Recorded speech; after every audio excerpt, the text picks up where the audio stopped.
Egil Saga Chapter 30 of the coming out of Ingvar and of Skallagrím's iron forging. King Harald Fairhair took for his own all those lands that Kveldulf and Skallagrím had left behind in Norway, and all their other property that he could lay hands on.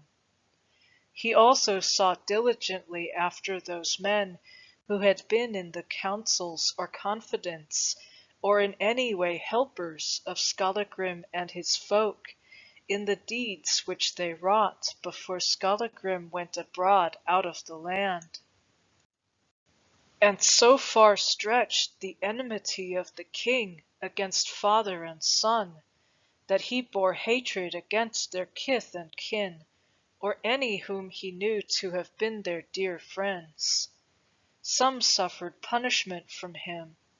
Many fled away and sought refuge, some within the land, some out of the land altogether.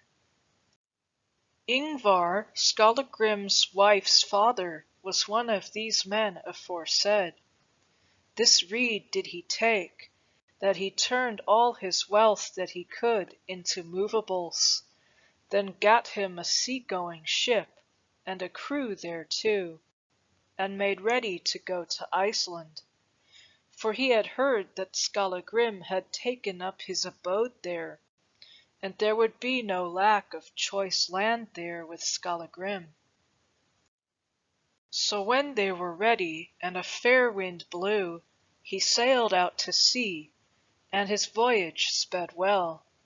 He came to Iceland on the south coast, and held on westwards past Reykjanes, and sailed into Borgarfirth, and entering Long River, went up it even to the falls. There they put out they ships lading.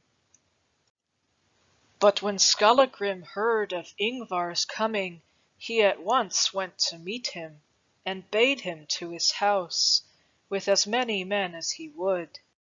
Ingvar accepted this offer. The ship was drawn up, and Ingvar went to Borg with many men, and stayed that winter with Skallagrím. In the spring Skallagrím offered him choice land. He gave Ingvar the farm which he had on Swannes, and land inwards to Mudbrook, and outwards to Stromfirth. Thereupon Ingvar went out to this farm and took possession, and he was a most able man and a wealthy. Skallagrím then built a house on Shipness, and this he kept for a long time thereafter. Skallagrím was a good ironsmith, and in winter wrought much in red iron ore. He had a smithy set up some way out from Borg, close by the sea, at a place now called Ralpharnes. The woods, he thought, were not too far from thence. But since he could find no stone there so hard or smooth as he thought good for hammering iron on, for there are no beach pebbles, the seashore being all fine sand, one evening, when others were gone to sleep, Skallagrím went to the sea, and pushed out an 8-oared boat he had, and rowed out to the Midfirth Islands.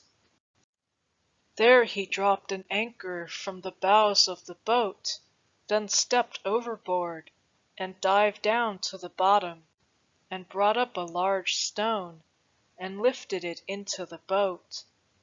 Then he himself climbed into the boat and rowed to land, and carried the stone to the smithy, and laid it down before the smithy door, and thenceforth he hammered iron on it. That stone lies there yet, and much slag beside it, and the marks of the hammering may be seen on its upper face, and it is a surf-worn boulder, unlike the other stones that are there. 4 men nowadays could not lift a larger mass. Then Skallagrím composed this stave: Who wins wealth by iron, right early must rise. Of the sea's breezy brother, wind-holders need blast. On furnace gold glowing, my stout hammer rings, while heat-feeding bellows a whistling storm stir. Thank you for watching. Please like and share this video, hit the subscribe button and notification bell, and feel free to ask me any question in the comments section below. Due to the sacred nature of these videos, I would prefer to keep them ad-free. Please help me to do that by clicking the Patreon link in the description box below and make a donation to this channel.